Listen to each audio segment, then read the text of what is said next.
وملائکتہ یصلون علی النبی یا ایھا الذین آمنوا صلوا علیہ وسلموا تسلیما اللہم صل علی سیدنا و مولانا محمد وعلی آل سیدنا و مولانا محمد وبارک وسلم۔ اللہ رب العالمین کی حمد و ثنا کے بعد حضور علی نبی جنا علیہ الصلوۃ والسلام کی ذات مبارکہ پہ درود و سلام کا نذرانہ پیش کرنے کے بعد آپ احباب کی خدمت میں السلام علیکم ورحمۃ اللہ وبرکاتہ۔ حضرت ابو اللیث بخاری رحمۃ اللہ تعالی علیہ حج کے لیے گھر سے روانہ ہوئے تو 2 دینار جیب میں ڈال لیے۔ روانہ ہوتے وقت قسم کھا لی کہ اگر میں نے مکہ مکرمہ کو جاتے یا گھر واپس آتے ہوئے کسی کی غیبت کی تو یہ 2 دینار اللہ تعالیٰ کے نام پر صدقہ کروں گا۔ آپ مکہ مکرمہ تک گئے اور گھر واپس آئے، لیکن دینار اسی طرح ان کی جیب میں محفوظ رہے۔ ان سے غیبت کے بارے میں پوچھا گیا تو انہوں نے جواب دیا، میں 1 مرتبہ کی غیبت کو 100 مرتبہ کے زنا سے برا سمجھتا ہوں۔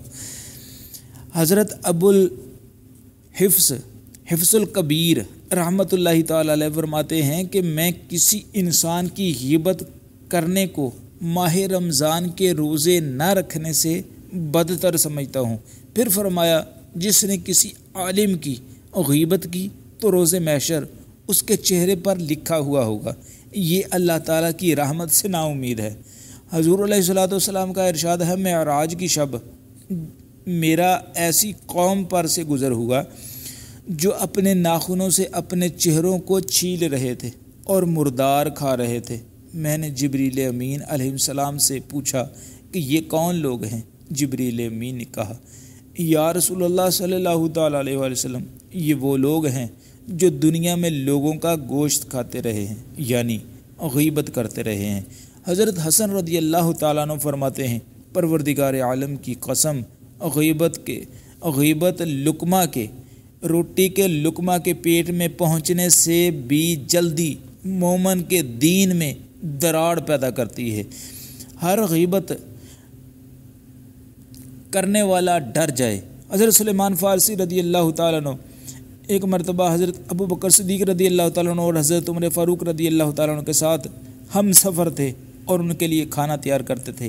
ایک مرتبہ اتفاق ہوا، سلیمان فارسی رضی اللہ تعالیٰ عنہ نے کوئی چیز نہ پائی جسے تیار کر کے کھا سکے۔ تب حضرت ابو بکر صدیق رضی اللہ تعالیٰ عنہ اور حضرت عمر فاروق رضی اللہ تعالیٰ عنہ نے انہیں حضور سرکار مدینہ علیہ الصلوۃ والسلام کی طرف بھیجا کہ جا کر دیکھو وہاں کچھ موجود ہے۔ انہوں نے واپس آ کر کہا وہاں کچھ نہیں ہے۔ اس پر انہوں نے کہا، اگر تم اس کنویں کی طرف جاتے تو اس کا پانی بھی خشک ہو جاتا۔ چنانچہ یہ آیت نازل ہوئی وَلَا يَغْتَبْ بَعْضُكُمْ بَعْضًا، یعنی ایک دوسرے کی غیبت نہ کرو۔ حضرت ابو ہریرہ رضی اللہ تعالیٰ عنہ فرماتے ہیں کہ تم بھائی کی آنکھ کا تنکا تو دیکھ لیتے ہو لیکن اپنی آنکھ کا شہتیر نہیں نظر آتا۔ حضرت ابو ہریرہ رضی اللہ تعالیٰ عنہ سے روایت ہے کہ حضور سرکار مدینہ علیہ الصلوۃ والسلام نے فرمایا، جو شخص دنیا میں اپنے بھائی کا گوشت کھائے گا، قیامت کے روز اس کے مردہ بھائی کا گوشت اس کے سامنے پیش کیا جائے گا اور کہا جائے گا، جس سے تو زندہ کھاتا تھا اب اسے مردہ کھاؤ۔ پھر وہ اسے کھائے گا۔ پھر آپ صلی اللہ تعالیٰ علیہ وآلہ وسلم نے یہ آیت پڑھی، أَيُحِبُّ أَحَدُكُمْ أَن يَأْكُلُ لَحْمَ أَخِيهِ مَيْتًا، کیا تم میں سے کوئی یہ پسند کرتا ہے کہ اپنے مردہ بھائی کا گوشت کھائے؟ حضرت جابر بن عبداللہ انصاری رضی اللہ تعالیٰ عنہ سے روایت ہے کہ حضور سرکار مدینہ علیہ الصلوۃ والسلام کے عہد پاک میں غیبت برائے نام تھی، اس لیے اس کی بدبو آتی تھی۔ چونکہ اب غیبت اس قدر عام ہو گئی ہے کہ لوگ اس کے عادی ہو گئے ہیں، لہٰذا وہ بدبو محسوس نہیں کرتے۔ اس کی مثال ایسی ہے جیسے کوئی چمڑا رنگنے والوں کے گھر جائے تو ایک لمحہ نہ ٹھہر سکے گا، لیکن وہ لوگ وہیں کھاتے پیتے ہیں اور انہیں بدبو بھی محسوس نہیں ہوتی کیونکہ ان کے مشام عادی ہو چکے ہیں۔ یہی غیبت کی بدبو کا حال ہے۔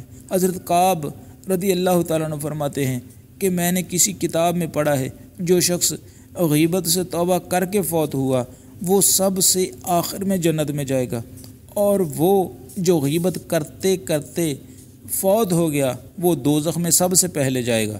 ارشاد باری تعالیٰ ہے وَيْلٌ لِكُلِّ ہُمَزَةٍ لُمَزَةٍ، ہر عیب جو اور طعنہ زن کے لیے خرابی ہے، ہر پیٹھ پیچھے اور موجودگی میں برائیاں کرنے والے کے لیے دوزخ کا گڑھا ہے۔ یہ آیت ولید بن مغیرہ کے بارے میں نازل ہوئی جو حضور علیہ الصلوۃ والسلام اور مسلمانوں پر ان کے سامنے جھوٹے الزام لگاتا تھا۔ یہ آیت مبارکہ شان نزول کے اعتبار سے خاص جبکہ اس کی وعید عام ہے۔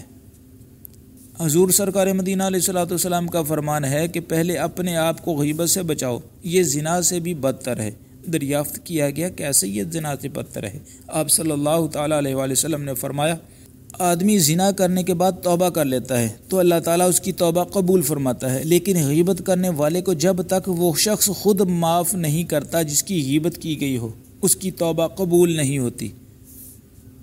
اس لیے ہر غیبت کرنے والے کے لیے لازم ہے کہ وہ اللہ تعالیٰ کی بارگاہ میں شرمندہ ہو کر توبہ کرے تاکہ اللہ تعالیٰ کے فضل و کرم سے فیض یاب ہو، پھر اس شخص سے